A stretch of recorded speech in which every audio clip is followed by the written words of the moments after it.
Welcome to the Mucked Up My Self-Care podcast. I'm Jill from New York. And I'm Linda from Tasmania. We are two moms from opposite sides of the world who are living, demonstrating, and helping moms across the world build their self-care asset bank. Ready to dive in? Messy, interrupted, imperfect, and most of all mucked up. Let's get going. Hi. Hello again. Here we are. Whew. Back to it. Back in our self-care spot. Yes. On ramp and all, and Yep. back Me to with my school and all. Yep. Me with my short sleeves. You with your blanket. Yes. I had to put it on today. It was a chill in the house, and you were like ready to off. So good. All right, let's start as we always do. Highs, lows, all the in between. Let's see. Highs and lows. I'm going to start with a low that just happened. Mainly because it's funny and not really a whole lot of whatever. But so I'm trying new recipes to go with the cycles because certain foods promote more hormone health. So it's a lot more leafy vegetables and beans in our diet than we're used to. So today I made a very, very, very healthy dinner and realized as I'm plating it that Bobby might want to have a restaurant on speed dial if he doesn't like it. I quite enjoyed it. I do need to cook it a little bit differently, and I'm looking forward to see if my sister likes it. But I'm just like, dang it, I did not even try that hard to be likable for him. What was it? It was a white bean lemon mushroom pasta. So it's like, yum. That sounds good. So good. Dry white wine base, like sauce with the mushrooms and lemon and white beans in it, and then over brown rice pasta. Oh, and it had ham in it too. Nice. Tasty. Yeah, you have to send me the recipe for that one. Yes, I will. It's very good for your luteal phase. No, this was the menstrual phase one. So okay. We're getting there. So that's my high though, because I am, according to calculations, scheduled for today or tomorrow for entering that phase, but I have yet had any PMS symptoms that I normally have. So I've not had my headache. I've not had my rage into a deep depression yet. I'm saying yet because I don't know if that will happen like within the next day or so, or is being on week 3 of following this flow cycle thing really actually paying off with how I've been feeling. So it's too early to tell. But it's very healing. Yeah. Yeah. Yeah. Okay. So those are my highs. Yep. Go ahead and share. Please. I'm definitely keen for that recipe. So I think, Josh, there you go. That's a high just in itself. He refused, would screw his nose up at mushrooms for such a long time. He was fine till it was about 3 or 4, and then just hit this real mushroom hatred. Like, I want to throw them against the wall and all over your head type of thing. And then lately he's been trying them some more, and then they were making homemade pizzas this week, and he put mushrooms on out of his own will, if you like. He wanted them on there, and then last night he ate up a heap of mushrooms that I'd put in the chili con carne, which also had a heap of beans in it, like red kidney beans and white beans and black beans, and I put chickpeas in there as well. So it was really beefed up plus mushroom. And so it's a huge high. Yep. I think my low would have to be just had a few days of less sleep than I have been getting. And now that I'm starting to prioritize that healthy part a bit more, I'm definitely noticing the differences in days of what I can and can't and want and food intake and all sorts of stuff on the days that I'm not having as much sleep. Yeah. So this is a good thing. It's just some days when I will get extra sleep than usual, I'll actually feel like, oh my gosh, my body's just realizing how much I haven't had for a year of babies. Like, and so you wake up feeling like you got a hangover sometimes or hit by a truck because you're like, yeah, I don't actually feel refreshed at all. I just feel like I'm craving more, more than ever. And it's still difficult. It's still a real pain point for me because bedtime with age ranges from 1 to almost 12 is massive. Yeah. Oh, yeah. All with different It's needs at bedtime.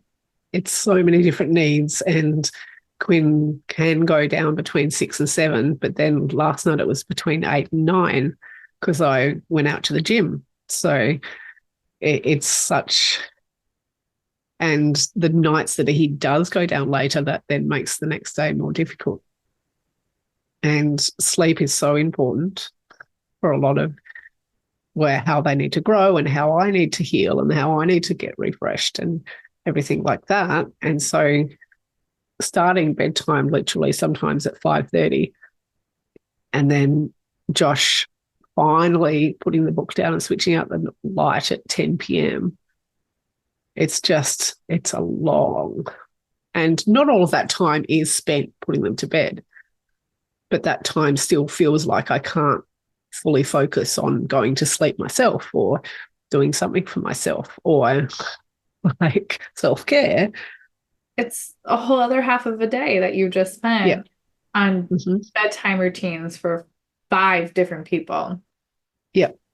including yourself, like Mm-hmm. that you have now sacrificed because you're taking care of others. And Mm-hmm. sleep really is so healing when you get the right amount of it. And it's one thing that I think as parents, we really miss out on when we don't know how to prioritize it, fit it in, when we are struggling with X number of kids. Also, Mm-hmm. Mm-hmm. having this fear of missing out before bedtime. Yeah. The thing that I need to do is get better at working out what I can do in those gaps of time. Because sometimes there might be half an hour, sometimes. Yeah. And so because it is so up and down and fluctuates so much, I feel like in that half an hour, I can't really start anything or get stuck into things that require too much attention.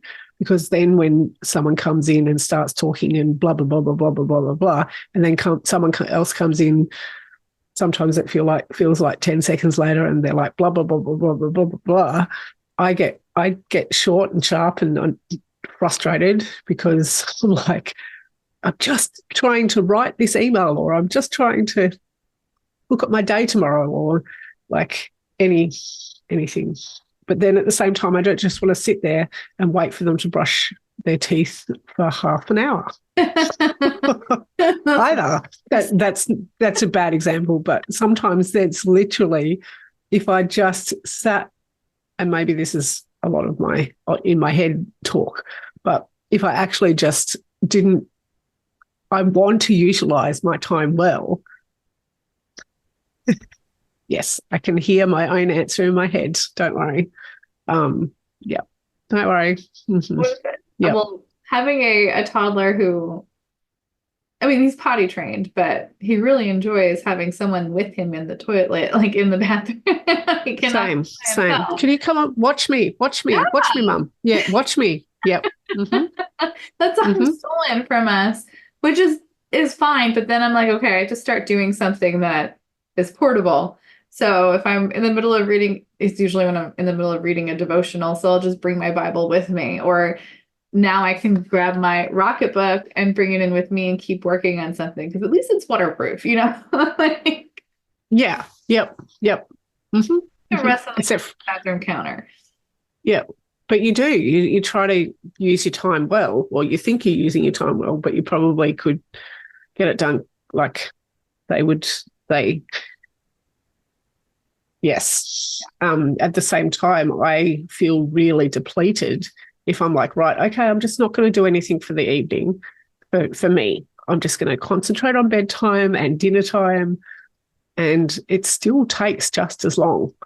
And I'm left at the end of it thinking, well, I just stood around for half an hour while watching you read or reading with you, maybe. But it's really hard to find that balance of giving them the attention they need, which they're more than getting sometimes, while also finding some attention that I need at the end of the day too. So does that give us then this weird window of opportunity to bring in a joint self-care thing as part of Yeah, bedtime routines? yeah, maybe. Yeah. Um, For me, I feel like I'm pulled in so many different directions though, because at that time of day, sometimes I just need to sit, but then I've got someone coming in to need this, to need that, to need that, to need that. And and it's coordinating.